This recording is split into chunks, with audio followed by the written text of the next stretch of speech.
Ustaz Hilman, dilanjut tadi pertanyaannya. Iya. Ayo. Jadi saya itu penasaran Ustaz. Kan Ustaz suka bilang begini, kalau ada seorang anak yang ditimpa musibah, itu biasanya karena dulu ada kesalahan orang tuanya gitu.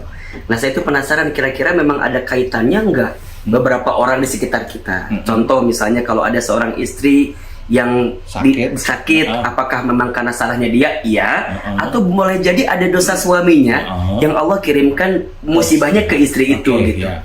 Nah kira-kira gimana tuh rasionya gitu? Rasionya ya? Rasionya. Logiknya gimana? gimana? Oke, saya jawab logik menurut syariat. Oke.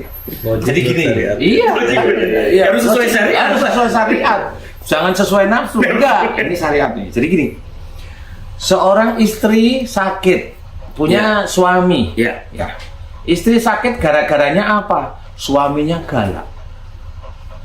Yang salah siapa? Suaminya. Suami. Oke. Saking galaknya namanya istri takut juga sama suami. Oke. Tapi si istri ini bukan hanya suaminya yang galak, tapi istrinya juga sebenarnya emosional. Emosional. Cuma karena tidak keluar menghadapi suami dengan galaknya ini, akhirnya disimpan lah. Paham ya? Si istri sakit tapi suaminya nggak sakit. Ya. Kenapa? Padahal yang ngawalin kan Ya. suaminya. Oke, saya cerita.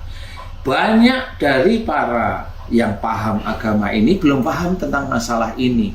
Sebenarnya kalau yang istrinya itu dia sakit dulu dari Allah Ta'ala disebabkan karena apa? Bisa aja istrinya ini imannya bagus. Oke. Karena imannya bagus, pada saat suaminya galak, dia nggak sadar kalau suaminya itu pengujinya. Padahal jelas dalam ayat, waja'alna ba'dakum libatin fitnatan atasbirun. Jadi Allah menciptakan kamu ujian bagi yang lainnya. Apakah kamu sabar? Nah, iman yang bagus ini nggak tahu ayat itu, sehingga diladenilah dengan marah tapi diam. Oke. Satu, dia nggak bisa nerima. Kalau suaminya nggak tahu, dia ngeluarin aja marah. Satu salah. Tapi si istri, dia bisa dua salah. Yang satu, dia tidak nerima suaminya marah sama dia. Ya. Yang kedua adalah karena memang dia tidak sadar itu ujian bagi dia. Yang ketiga adalah imannya sebenarnya cukup lumayan tinggi daripada suaminya. Ya. Nah, iman yang cukup tinggi dari suaminya inilah akhirnya menjadikan istri disayangi oleh Allah Ta'ala dulu, diberi sakit agar ngerti. Iya. Korelasinya insya Allah seperti itu. Jadi iman seseorang itu menentukan sakitnya juga. Tapi orang yang tidak sakit belum tentu imannya bagus. Yang tidak sakit belum tentu. Belum tentu. Ya, belum karena tentu. khawatirnya kan kalau kita memahami yang sakit imannya nggak bagus, berarti yang sakit terus berarti imannya jelek kan gitu kan? Iya, Jadi tapi itu nggak pas, gitu. secara syariat insya Allah saya diizinkan mengerti kenapa orang itu sakit terus. Saya bisa cerita nggak sakitnya apa? Ini, insya Allah dia kelakuannya ini. Jawab kalau memang mau jujur. Iya, saya begitu. Yang sakit ini karena kelakuannya ini, betul nggak? Iya. Yang sakit ini kelakuannya ini. Iya. Nah kan kelakuannya salah semua akhirnya. Oke. Jadi kalau dari tipikal sakit itu sebenarnya sudah Jadi ketahuan. Ustadz kalau ada orang pihak lain itu bukan tidak secara langsung ya, dia hanya jadi wasilahnya aja. Iya. Contoh gini, kalau ada orang yang muji kita, sebenarnya itu pahala ujian kesabaran bagi kita kan? Kalau lulus, saya tambahin lagi, jangan langsung, dapat ujian kita dapat pahala, loh dari mana? Kalau nggak lulus ya, Ujian sebenarnya. iya, itu kalau lulus, karena selama ini teman-teman dakwah itu selalu bercerita, loh ujian itu untuk meningkatkan keimanan, iman kita mau ditingkatkan oleh Allah Ta'ala. Sebelah mana? Tahu saya hadisnya, tapi harus dijelaskan kalau lulus. Dan ketika kapan bisa begitu ya? Iya harus seperti itu. Kalau lulus, kalau kamu dengan ujian gitu nggak lulus, ya nggak ditingkatin. Ya ujian itu besok akan diberikan lagi oleh Allah Ta'ala. Sama dulu nggak lulus matematika, besok tahun depan ya ujiannya matematika itu lagi. Kan begitu yang paling gampang analogi. Iya. Kalau lulus. Soalnya diulang nggak? Kadang soalnya sama aja belum tentu lulus. Jadi kesimpulannya Ustaz sedikit ya. Iya. Berarti ya boleh jadi kita terkena sakit, musibah. Ya karena ada ulah kita udah pasti itu mah ya. Iya, benar. Sama ada orang-orang mungkin di sekitar kita yang kita juga punya salah sama dia gitu ya. Itu bisa kalau kita sudah mulai agak jauh membacanya, itu seperti itu. Contoh, seorang wanita. Ya. Dulu dia itu sama orang tuanya bandel, membantah. Biasanya Allah itu sudah menceritakan, Allah itu memberikan jodoh itu sekufu. Dia dapat suami, Ya, itu suami yang ngeyel juga ke depan. Itu sekufu beneran. Nah, di titik ini orang nggak tahu, dipikir itu dia sudah bener aja dapat suami ya bener, ini bener.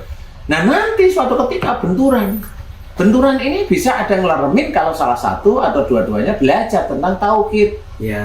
Tapi kalau nggak belajar dianggap mainan, hidup itu kayak mainan, ya sudah ini bisa pisah.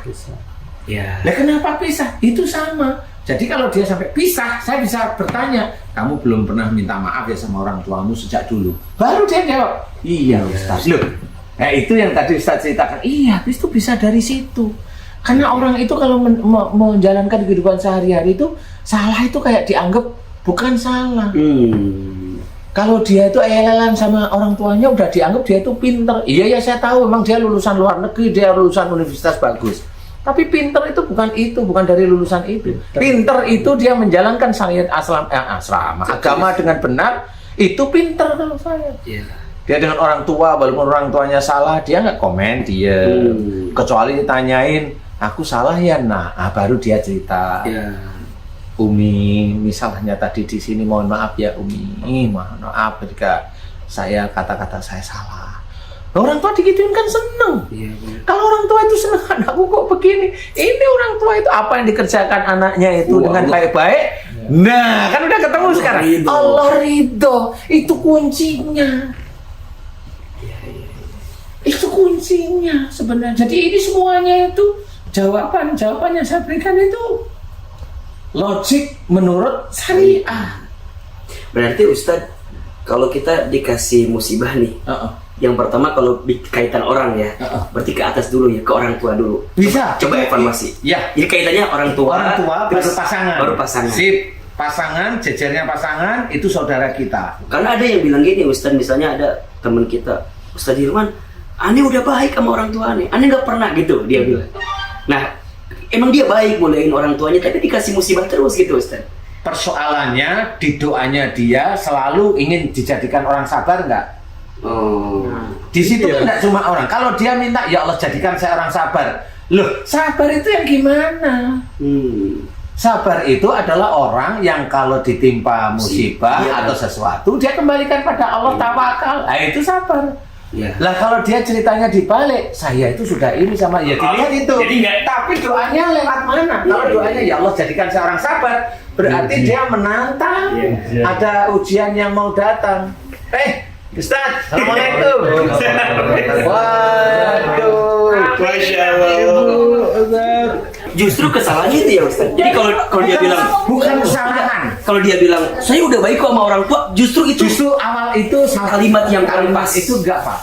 Dia merasa udah Tapi kalaupun udah saya ada yang curiga satu.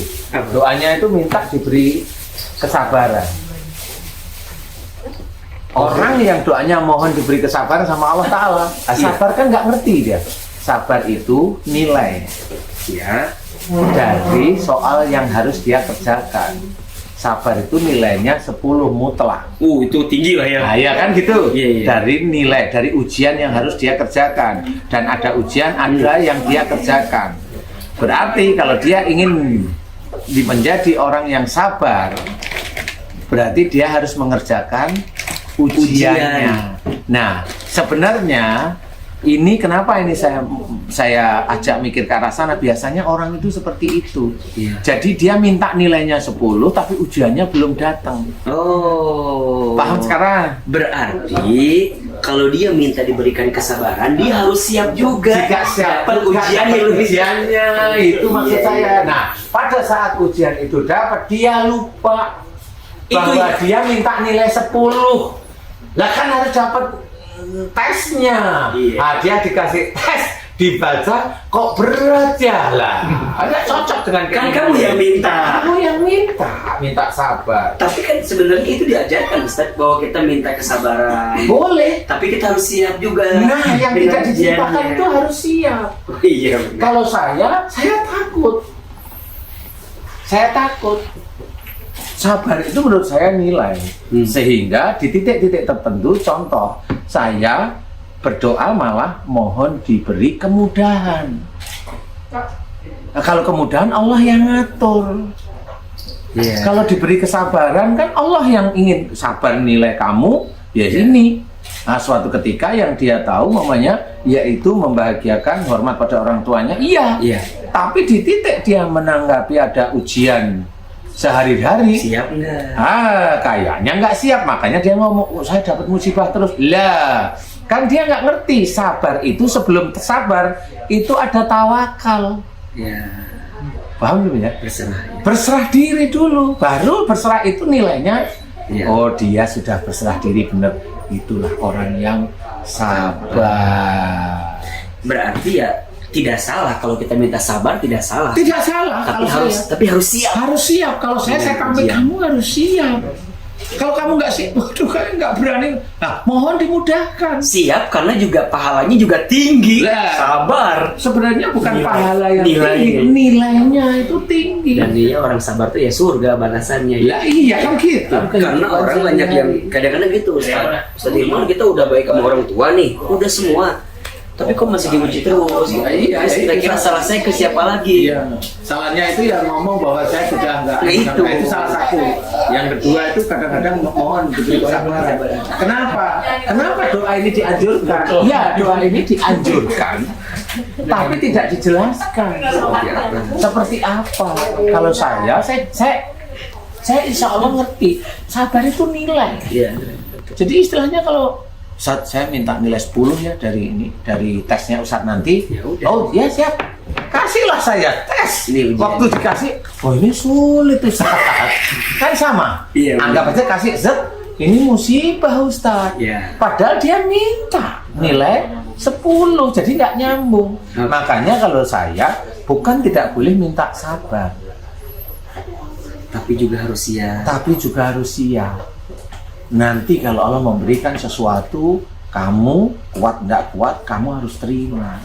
Iya. Di situ. Makanya levelnya tadi langsung minta diberikan kemudahan aja. Nah, kalau saya Jadi ditambahin Ustaz ya. Iya. Selain minta sabar, diberikan boleh kemudahan. diberi kemudahan, karena kalau mudahan itu kan selesainya masalah Iya, benar, terus. benar. Lah kalau sabar itu kan kita sendiri yang Oh, menangkap. Masya Allah. Bener gak sih? Kalau kemudahan kan dari Allah. Mana kemudahan dari kita? Jadi kalaupun kita minta sabar, kemudian Allah berikan ujian sama kita, kita minta kemudahan gitu. minta kemudahan. Karena pada akhirnya yang bisa membuatin kita sabar kan Allah juga. Iya. Iya kan? Karena bagaimanapun juga semua yang terjadi kebaikan itu pasti dari rahmat Allah. Sudah. Makanya kalau saya nggak berani, saya paling nggak berani loh minta, ya Allah jadikan aku orang sabar. Udah, ampun. Bukan saya nggak mau ya, saya takut loh. Karena ujiannya itu kadang-kadang saya nggak tahu. Iya, iya. Ujiannya itu nggak tahu. Jadi pokoknya ujian mah ya serahin ke Allah. Serahin Ya, aja. Allah ngasih apa ke saya? Ya, jadi jangan minta. Kalau saya itu minta sama seperti, ya Allah, aku sudah terbiasa ini, saya punya harta, ujilah saya dengan orang itu meminta kepada saya. Bukan. Berat itu berat. Nah, itu kan mirip ya. Mau saya juga. Benar ya? Itu kan mirip ya. Sama seperti ya Allah jadikan aku orang yang sabar. Mirip nggak kata tadi? Iya, iya. Kalau itu dirunut pelan, mirip. Iya. Berarti orang ini meminta agar diberi ujian yang Berat. berat sebenarnya. Ya kalau siap sih nggak masalah. Masih nggak ada masalah. Kalau masih jengkel aja ya, seminggu nggak masuk, nggak syuting. Oke, Masya Allah. Keren, keren. Aduh. Keren. Masya Allah. Alhamdulillah. Alhamdulillah. Begitu guys, saudara yang beriman. Ini pembicaraan asik sebenarnya. Saya sendiri itu jujur, pertanyaan Ustadz Ilman itu pusing. Menjawab itu harus diam dulu. Pertanyaan Ustadz Ilman, apalagi pertanyaannya Mas David Beckham. Mas David Khalid. Pusing. Aduh. Tapi alhamdulillah Allah masih menutup aib saya. Aduh. Begitu saudara beriman, sedulur beriman. Terima kasih. Mudah-mudahan bermanfaat. Assalamualaikum.